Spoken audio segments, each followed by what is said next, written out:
This is United States of America plaintiff versus Kathy Puckett.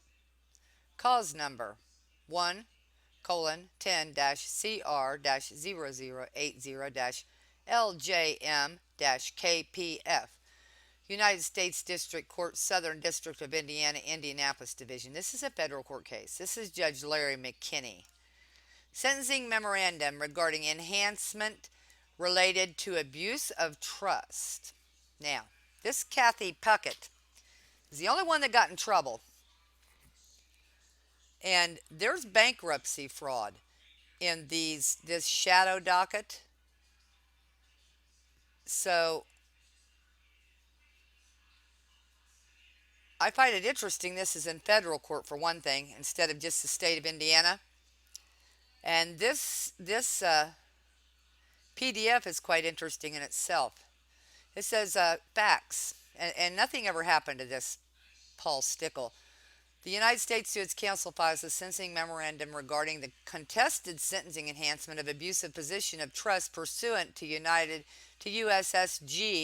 3B1.3, which parties refer to in paragraph 15B of the plea agreement.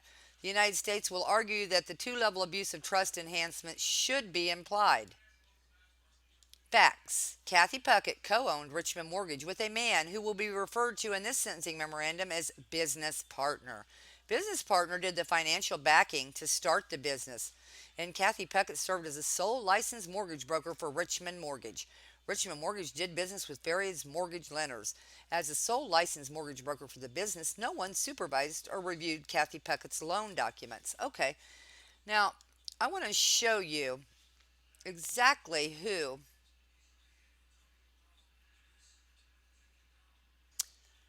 This is Richmond Mortgage and state of Indiana. This is from the state of Indiana Secretary of State website. Articles of Organization for Richmond Mortgage Limited Liability Company. We, the undersigned, for the purpose of forming an Indiana Limited Liability Company pursuant to Limited Liability Act, sets forth as follows. The name is going to be Richmond Mortgage Limited Liability Company, and it's going to be located at 1520 North A Street, Richmond. The name of the company's initial registered agent at that address is Paul Stickel. The limited liability company shall have a perpetual existence until dissolved as provided by law. Paul Stickel, that's his signature. Member and manager, right? Organization is 17th day of February 2006.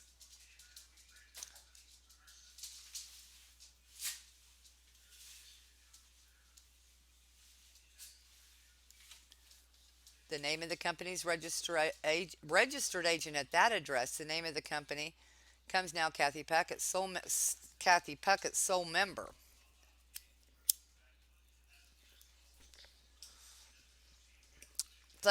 Indiana Business Flexibility Act, Richmond Limited Liability Company, Mortgage Limited Liability Company, amended as follows. The name of the company is Richmond Mortgage Company. The name of the company's registered agent at that address is Kathy Puckett.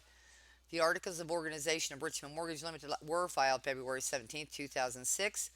The amendment was adopted the 11th day of July 2006, was adopted in compliance with the provisions of Indiana law. I hereby verify, subject to the penalty of perjury, that the statement contained herein are true. This 11th day of July. That's Kathy Puckett. And then there's Paul Stickel, former members, new signature, right? Look at it up here, just to show you how good he is. See that?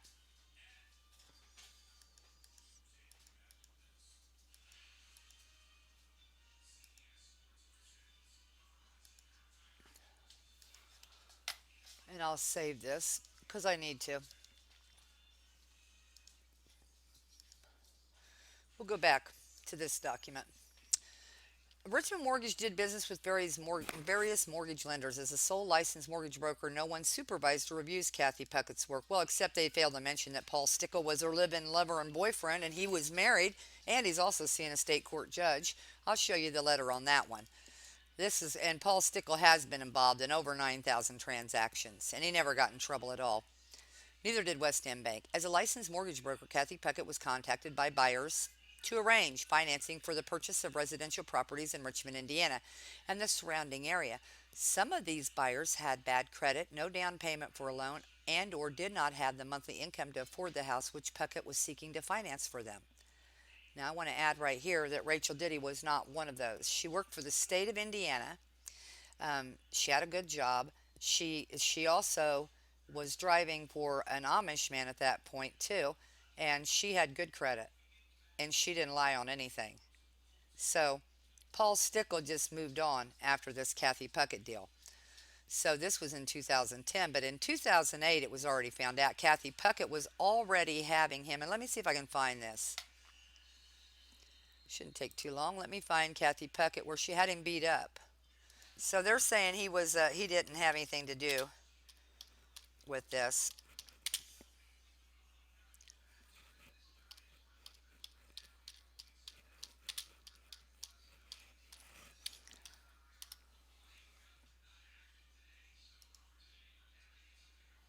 That's the FBI article. Kathy Puckett, 47, was sentenced today to 51 months upon her guilty plea to mail fraud and obstructing justice announced by Joseph H. Hogsett, U.S. Attorney, Southern District of Indiana. This followed an investigation by Richmond Police Department, Indiana Secretary of State Todd Rokito's prosecution assistant unit in the Federal Bureau of Investigation Muncie office. That's Neil Freeman. Kathy Puckett was co-owner of Richmond Mortgage and served as its sole mortgage originator.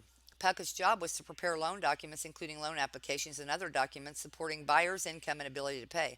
Between March 2006 and February 2008, Puckett submitted false information to the lenders, including inflated bank account balances, false verifications. Now remember, they started Rachel, this Tim Moore, and Paul Stickel was working directly with him. January of 2008 through February 5th, 2008, right? Rachel, when she met with him in the office, March the 14th, she saw him. He was all beat up, and I'll show you why he was beat up, what happened. Anyway, Puckett submitted false information to the lenders, including inflated bank account balances, false verifications of employment, false verifications of rent, misrepresenting one borrower's name to reflect a better credit score, and false gift letters. Now, that was to my niece, Renee, and Renee never gave those. So, Teresa Irene Sorrell. That's how come I found out about Neil Freeman's card, FBI card. Renee found out that this happened to Rachel, and she gave me Neil Freeman's contact information. And Neil was ready to talk to me, but he said he couldn't move on Paul Stickel. These actions resulted in fraudulent loans exceeding $200,000. In addition to her mortgage broker fee, Puckett received a yield spread premium fee that was not disclosed to the borrower, which represented a fee for higher interest loan given to the borrower. During the investigation of her mortgage fraud activities in January 2008, Puckett directed an acquaintance to remove documents from files that were to be turned over to the FBI. According to the Assistant U.S. Attorney, Gail L. Hellart, who is prosecuting the case for the government, U.S. District Attorney Judge Larry J. McKinney also ordered 3 years of supervised release following her release from prison. So this was in December 2010, and 51 months in prison. And then she's going to get 3 if she's even, yeah, because something doesn't look right about this whole thing. Let me go back. There we go. There's where Stickel is her lover. Richmond Realtor, this is January 11th, 2008. Reported Richmond Realtor arrested, accused in beating. Police in Richmond said a local realtor was arrested on Thursday and was charged with conspiracy to commit battery. Kathy Puckett was taken into custody after a warrant was issued for her arrest in her home in Centerville, Indiana. The arrest comes after she was accused of soliciting 4 people to beat Paul Stickel, who is a local real estate investor. He's an investor, huh? That's what it's saying. But he was also a real estate agent. He had a license. Investigators said 2 of the 4 people posed as a couple who was interested in a property on Harris Street. Police said when Stickel arrived at the property, so if they were interested, why would he, as an investor, not a real estate agent, be showing anything, right? Police said when Stickel arrived at the property, the group went upstairs where a man was hiding in the closet. Officers said Stickel was attacked and was choked until he was unconscious. Authorities said one of Stickel's attackers bit him during the struggle. Last month, police said DNA evidence of blood led investigators to one of Stickel's attackers, who informed that Puckett paid them to attack him. The man told police that Puckett paid them $2,500 to beat Stickel. Police said Puckett's motive for the beating was she wanted to go to New Orleans, which violated her probation, and she knew that Stickel would turn her in. Investigators said Puckett faces unrelated investigations by the FBI, the Internal Revenue Service, and the state's Attorney General Office on a number of mortgage violations. Police said roughly 40 families have been victimized by Richmond Mortgage. If convicted, Puckett faces 2 to 8 years in prison. I bet Neil did feel bad about that, about her going to jail, because I'll guarantee you that um, she was railroaded into that deal, period. And Paul Stickel was a real estate agent back then, for sure. And a Robinson had a power of attorney for Paul Stickel, too, of Robinson Real Estate. So these guys are all in bed together. And Paul Stickel was the man, Rachel identified him to me. He was the man who was beat up on March 14th, and he needed to leave town right away, is what he said. So let's see. A Richmond, Indiana realtor who plotted to attack on a business partner is now going to prison. 47-year-old Kathy Puckett was sentenced Thursday to 3.5 years in prison. Investigators said she arranged the beating of business partner Paul Steckley last June. According to the police, Steckley, and it's Stickel, Stickel, had received a phone call from a woman claiming she wanted to see a home he was selling. When he arrived at the house, people hired by Puckett attacked him. Stickel recovered from his injuries. Go back to these. Let's go to let's go to my email.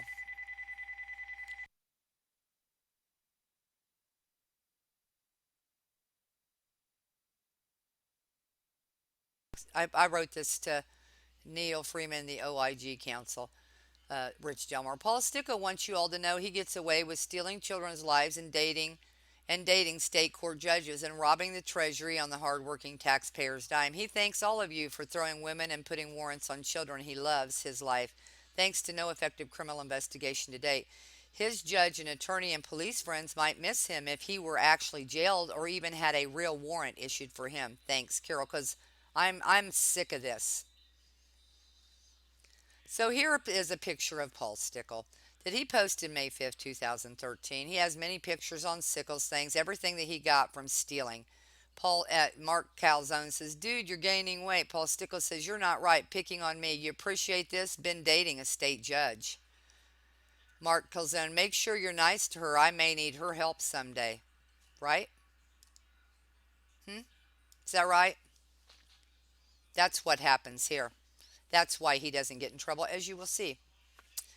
So they don't name him, right? And I've already shown you who the owner is. He is a real estate agent. I can go into that too. But I tell you, I don't need to. You can check it on your own. He was a real estate agent in 2008.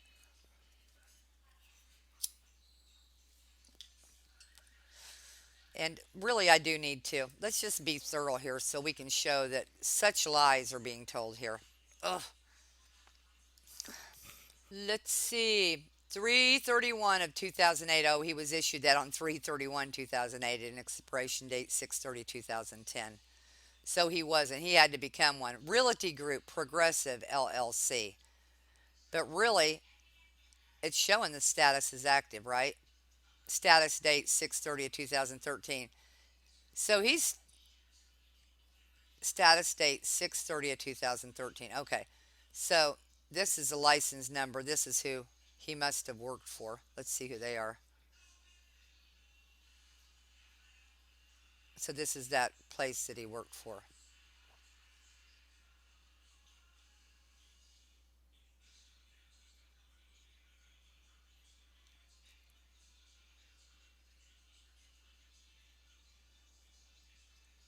There's Sherry L. Stickel. She's expired. Paul Stickel. And there's their numbers. So, as you see, he was a real estate. I was wrong on the 2008, but this was in 2010, right? And he was lovers with this chick. And that's the lover. Plus, he dates a state court judge in 2013, and he works now he did recently for We can look him up on that too while we're at it. Let's just get the whole history on this guy right now because he'll be listed here as on Lincoln.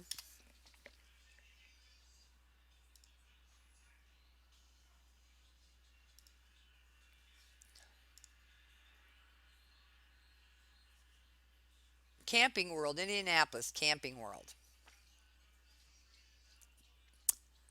March 2008 to present, he's a sales manager at Camping World. They just bought Tom Raper RVs, right?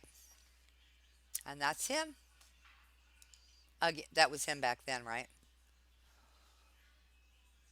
So that time he was repoing motor homes from old folks. And one of the things that happened with my son on that foreclosure was Lingo Real Estate, where Walt Chichester, City of Richmond, and the finance clerk of finance for the City of Richmond came in and foreclosed upon him while he was out of the country when he was effectively just a renter at that house. They just used his name in fraud. And they had two addresses. The second address was an empty lot over in Ohio with a motorhome camped on it, sitting on it. That was the picture, right? So we'll go back to this now.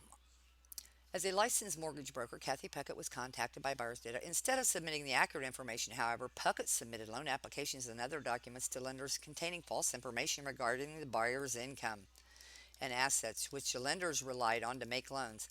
The information alleges five fraudulent properties, all located in Richmond, Indiana, whose buyers will be referred to as follows in this sentencing memorandum. Now, this right here is interesting. They're telling these guys how to do the fraud. You see this husband and wife, buyer 6, buyer 1, buyer 2 and 3, buyer 4 and 5, cross hull. The following are examples of some false information that Puckett provided to the lenders. And this is part of how they do it. Buyer 1, and then they go in as husband and wife, or wife and husband, and then it goes into buyer 6. So there's 1, 2, 3, 4. In Rachel's case, it was 422 Randolph Street. Then it went to 422 Randolph Street. Then it went to 4393 U.S. Highway 35 North, Richmond, Indiana. And then it also brought in 938 South 17th, Richmond, Indiana. Then it brought in the 10,007 State Road 38, Greens Fork, Indiana, the county property. So buyer 1 is married and she and her husband have 5 children. Buyer 1 and her husband have been renting a 2-bedroom home for approximately $600 per month and they had little income. Buyer 1's goals when calling Kathy Puckett was to be able, buyer 1, that using her maiden name and being the sole purchaser would be a better credit score. Puckett listed buyer 1 by her maiden name. And I know who that lady is, by the way. She's related to me. A note was submitted to the lender stating, please excuse my derogatory and late credit. I was injured in an auto accident, recovered soon, but got behind on bills. A lot of this wasn't true. A note was submitted to the lender stating, I was married to and we are in the process of an annulment. That is why my check stubs and W-2s have the last name on them. In fact, buyer 1 remained married. Buyer 1 was aware of this note because she wrote it at Puckett's direction. No, she was not aware of that note. There was somebody who said she was Renee Sorrell's relative, and that was Sean Sorrell.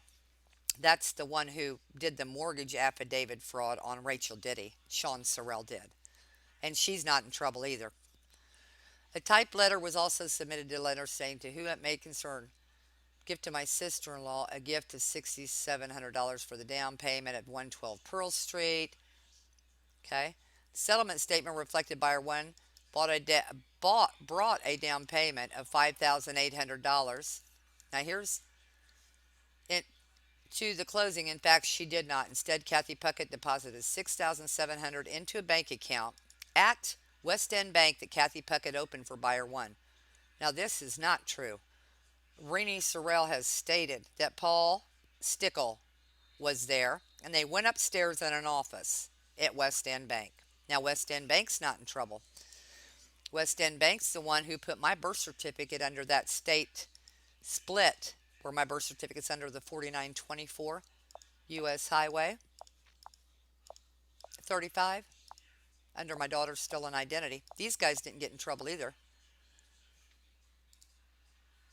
And this is also the address that is listed for Pamela E. White, the lady who owned Rachel's house that Judge Horn represented. He listed this address for Pamela E. White.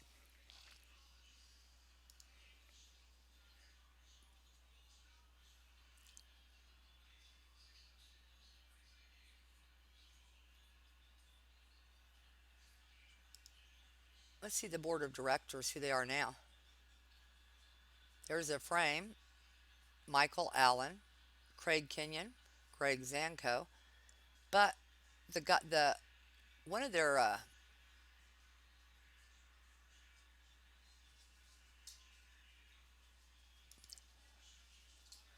president most recently, yeah, I think he replaces this guy.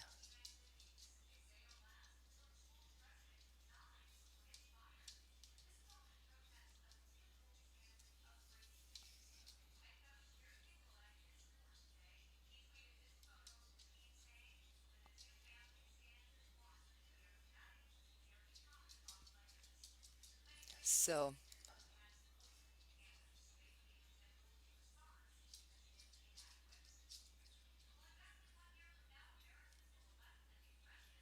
there we go.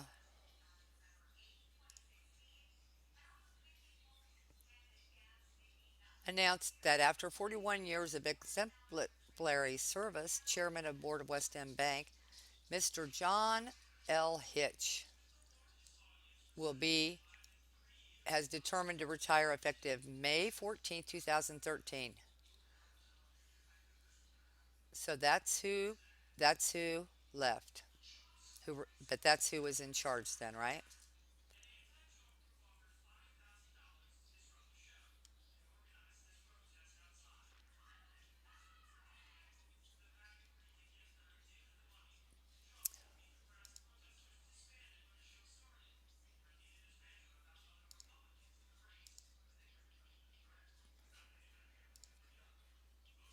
And maybe I should go ahead and get that in there.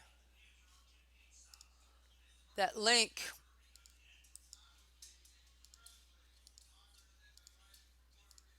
Oh, I don't think I will. I just do it in here.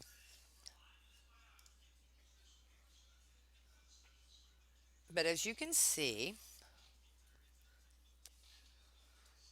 it was this bank account was open about 5 days prior to closing. Buyer one had such bad credit that no bank would open a bank account for her. The money was immediately withdrawn by Kathy Pucket after the closing. 219 Northwest 17th, buyers 2 and 3, husband and wife. Buyers 2 and 3 rented the property of 219 Northwest 17th Street, Richmond, Indiana, from business partner and paid rent to him for $755 per month since August 1st, 2006. They paid business partner rent by paying Kathy Puckett or the Secretary of Richmond Mortgage. The business partner wasn't involved. Why was he renting to him?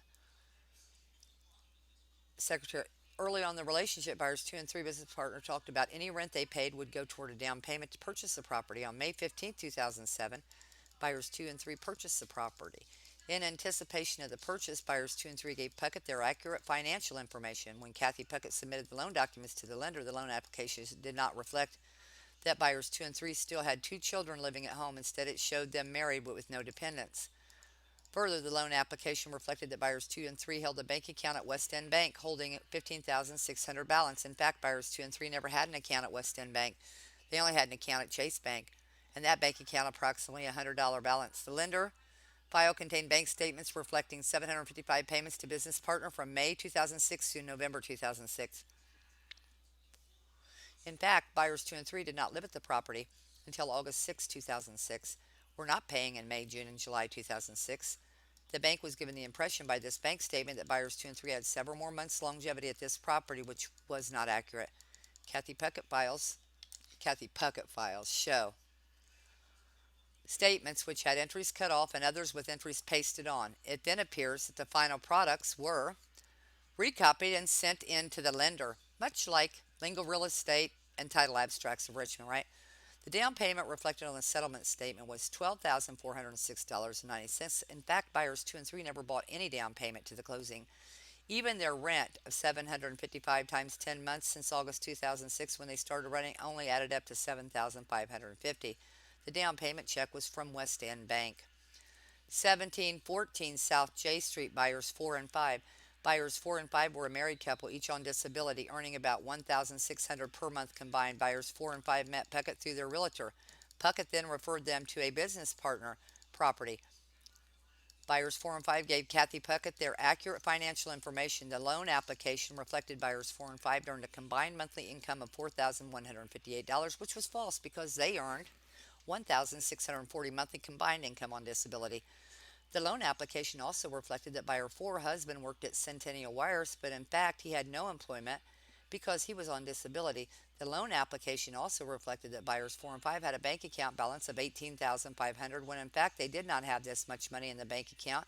Business partner provided $14,400 to buyers 4 and 5 to deposit into their bank account and then instructed them to immediately withdraw it and give it back, which they did.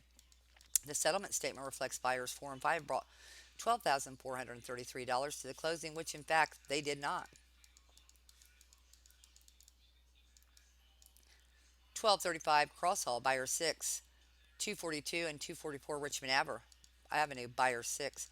Buyer 6 became involved with Kathy Puckett because two of his good friends, a husband and wife, bought houses, renovated them, resold them, and he became interested in doing the same. Buyer 6 friend told buyer 6 friend told buyer 6 that she could find him a house. Buyer 6 gave his she could find him a house. Buyer 6 gave his friend his full name, date of birth, social security number. Buyer 6 soon met Kathy Puckett and in Puckett's presence filled out a loan application with more complete information. Buyer 6 bought two properties, both for investments. He never told Kathy Puckett differently that he would live in either properties. Buyer 6 met business partner soon after he met Kathy Puckett, and business partner owned the second property that Buyer 6 purchased. Buyer 6 understood that Kathy Puckett would be the person working on getting the loan. Buyer 6 purchased the properties so that he could put renters into them and make a little money. The loan application reflected that Buyer 6 had a bank account with $11,000 in it, which was not true. The loan application also reflected that one of the properties would be Buyer 6's primary residence, which was also not true. The loan application reflected that buyer 6 was a single person with no dependents. In fact, buyer 6 submitted a tax return that was found in Kathy Puckett's file, which showed that he had two children. Buyer 6 also brought his children to Puckett's office one time when she was there. A verification of deposit signed by a person previously employed by Health Care Professionals Credit Union and convicted in August 2008 within the Southern District of Indiana for embezzlement relating to that same credit union reflected that buyer 6 had an account at Healthcare Professionals Credit Union. Buyer 6 had no account at this institution at all. A verification of rent form showed that buyer 6 paid $550 rent for 1010 Southwest 1st Street, and it was purportedly signed by buyer 6's girlfriend's mother. In fact, the mother did not sign this document. 1010 Southwest 1st Street is Alexander's house that he had lived in for about a year prior to the closing, and he still lives there. The settlement statement reflected that buyer 6 brought $6,709 to the closing, which was not true. Kathy Puckett told buyer 6 that he would not have to bring money to the closing.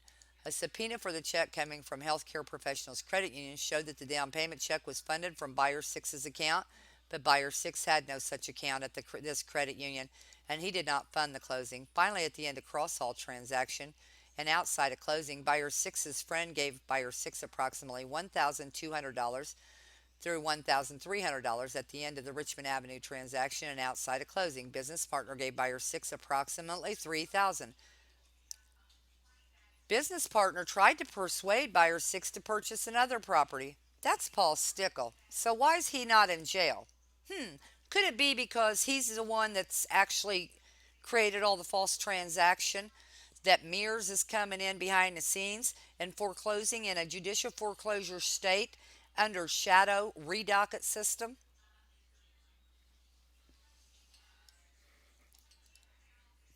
Section 3B1 provides a two-level increase if a defendant abuses a position of public or private trust. That would be one of Boston Beaver, Kling, and Cross, because there's bankruptcies running through all of these foreclosures, folks. And the ones that I saw don't have all the names on them, and they're stealing identities. And this shadow docket, redocket, they're running bankruptcies through it. Not under the right property, under other properties, through the redocket system.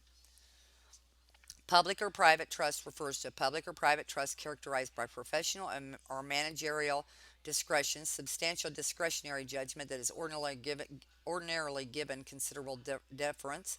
Persons holding such positions ordinarily are subject to significantly less. Oh, the government, let's see footnote 2. The government's investigation does not know how Puckett and this woman became acquaintances in Richmond, Indiana, but this case involving Puckett began because of a cut and paste documents that appeared suspicious located in the woman's office upon her termination of employment in December 2006 when her own embezzlement was discovered. What about the West End guys, fellas? Is it because the city owns part of West End? That the land that it sits on is partly owned by the city? That it's a city bank? There's a bank operating inside the courthouse, too. And Judge Horn is flat running foreclosures with double one property with two different mortgages, two different warranty deeds for one court case and one foreclosure for one property. And nothing's been done? Application Note 1 of the United States Sentencing Guidelines states, in part, that persons holding positions of public or private trust ordinarily are subject to significantly less supervision than employees whose responsibilities are primarily non discretionary in nature and must have contributed in some significant way to facilitating the commission or concealment of the offense, right? The government has not located any Seventh Circuit decision involving abuse of trust relating to a mortgage broker. However, the Seventh Circuit has stated that in order for Section 3B1.3 to apply, the district court must find that the defendant occupied a position of trust and the defendant's abuse of that position of trust significantly facilitated the commission of the crime. United States versus Stewart. In Stewart, the defendant owned and operated an insurance company specializing in the sale of annuities to the elderly and was licensed. The Seventh Circuit determined that the district court erred in not applying the enhancement because the defendant was a licensed insurance broker and he could not have purchased the annuities without being licensed. The defendants used, and that's what Paul Stickel did, was he did the repo insurance under these mobile homes, and they're all in an insurance mill, right? And I mean all. I mean the judge, the lawyers, the bank, Paul Stickel. He just went on and moved on in that time frame. He was doing it with the title abstracts of Richmond, and he's in it freedom title. He's hitting them all because he has immunity. How is that? How is that he got immunity? The defendant used his position as a licensed. Okay, the defendant had access and authority to over the funds solicited, just like the private trustee of the bank, right? The guy Boston who supervised this backdated Alta title commitment. He's a private trustee appointed by the DOJ. Mm-mm-mm. Finally, the Seventh Circuit has affirmed enhancement being applied to licensed car dealer for his conduct of not paying off traded-in vehicles and certifying that the Wisconsin. All of this is involved in here. There's there's warranties and warrants and cars and everything. This is funny. It's like they're giving everybody a template for the fraud. These people in the know. Every bit of this case, the writing of it, it is flat telling how they do it. Just in the case sites. Finally, the Seventh Circuit has affirmed enhancement being applied to a licensed car dealer, like a mobile home, for his conduct of not paying off traded in vehicles and certifying to the Wisconsin Department of Transportation that liens had been paid off in full when actually the defendant simply kept making payments to the lien holder banks, enabling him to use the funds without the lien holder's knowledge that their security had been sold. United States versus Andrews. The Seventh Circuit noted the positions of trust are often characterized by great discretion to act on another's behalf. In Andrews, the court noted the defendant was licensed by the state as a retail vehicle dealer. Like Tom Raper, that is now Camper World. I told Neil that he was working for Camper World. I showed him where he was working. I said he's working at Camper World. He's a repo specialist, taking campers away from old folks. And that he was entrusted with customer money for a specific reason, not to do what he pleased with the money. Everyone trusted the defendant to act in their interest and according to law, and his license status fostered the trust in his concealment of the crime. Other circuits have considered cases involving mortgage brokers who provided fraudulent information to banks and lending institutions and upheld the application of 3B 1.3 Abuse of trust. How about fraud upon the court? Defendant misstated the applicant's trust, secretly using his own funds to pay the closing costs. Recognition is not required. Lenders often rely on some degree of statements by brokers or investors, right? The middleman between the borrowers and lenders in evaluating applications. In the United States versus Septon, the Eighth Circuit affirmed two-level sentencing enhancement for a defendant mortgage broker who owned and managed.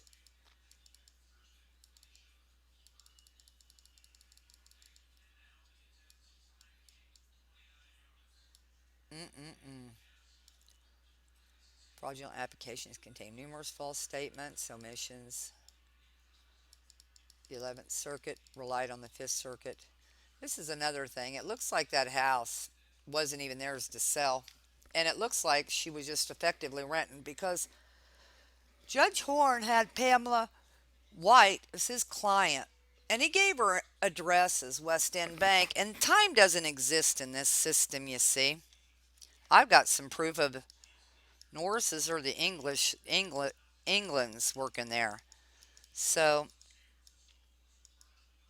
the fact is, Judge Horn represented Pamela E. White. And he gave her address. That was before Charles and Scott. He gave her address as West End Bank. That was her address in court papers. And I'll do a follow up on that. Pucket was an integral part of the loan process for the buyers whose properties are charged in the information. They were instructed to submit their financial information to Pucket, which they did. They supplied accurate information, did not ever give Pucket permission to submit false information. Pucket represented to them that they would qualify for loans. They trusted Pucket because she promoted herself as a professional working within the real estate industry. Instead of and you should have seen the attorneys having a fit when I went to them. The only one that didn't was Clay Miller. That's the city councilman, and he didn't. He referred me to Andrew J. Thompson. So he did, and he put on there, she just wants somebody to do dismissal. She's already done the legwork. So I went to Hunyadi, paid him, went to several people. Nobody could handle it. Hunyadi, as a matter of fact, called Ron Cross when he had us come pick up the evidence. And Ron Cross was outside waiting on me to stare me down, which I'm not afraid of Ron Cross. He ought to be ashamed of himself. And Hunyadi ought to, too. I wrote him a letter about that, and I have that letter. I paid for that visit. He tried to get Rachel he tried to break down her affidavit right away, wouldn't put the disc in, which had it in chronological order, all the facts. Why? Because I suspect he was taping us. I'll never trust that man again. And I told him what I thought about his good old boys network. Because I tell you what, this is my family, my children, my grandchildren. I'm not putting up with this. I'm not intimidated by the attorneys. They're nothing but they put their pants on the same way as anybody else, and they ought to be liable just like anybody else would be for a crime. That includes the judge. You can't go to the justice system to get justice. You think I'm going to participate or anybody else is? Because I'm telling you, I'm going to expose this. This is bullshit. Pucket represented to them that they would qualify for loans, and they trusted Pucket. Borrowers who were not qualified now had loans for houses, and the lenders did not fully know the risks they were now subject to if the borrowers failed. The lenders relied on, for example, the false gift letters, inflated bank account. Oh yeah, like U.S. Bank, who I've got clearly showing they knew all about it. They go in and out of those three properties like they're doing a do-si-do at a square dance. And U.S. Bank's hooked on to discretion in their loan were not subject to review or supervisions. Yeah, they were. Paul Stickel showed her how to do this. She didn't even get in the business till he got with her. He was a big wheeler and dealer and had been doing it since 2002. He did over 9,000 transactions, if not more, and owes the state of Indiana all kinds of money and has not gotten in trouble to date. I even gave him his address. I sent it. I gave them the address for him. Because Pucket was not supervised by her business partner or the lending banks, her crime was far more difficult to detect. Give me a break. And these are the people that worked on this.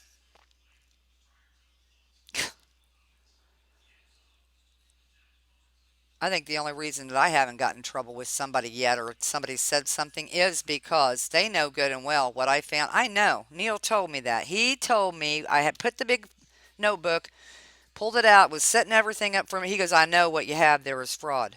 I don't know what to do about it. He knows it.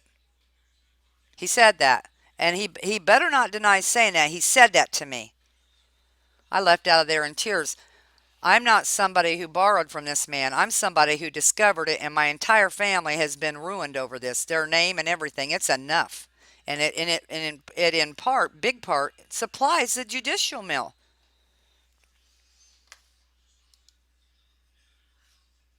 Yes, I want to save that. So let's see here. I just want to show Paul Stickel. Here's one for the 314's the date, 2008, 422 Randolph Street. Listing agent is Josh Rader instead of Kristen Rader. They said in the papers Kristen Rader was a seller, right? But they had to bring Josh in because they're a husband and wife team. And here, see the little circle I talk about? There's Rachel Diddy, 314 2008. Oh, there's another buyer. Paul Stickel's buying, right? Pretty simple, huh?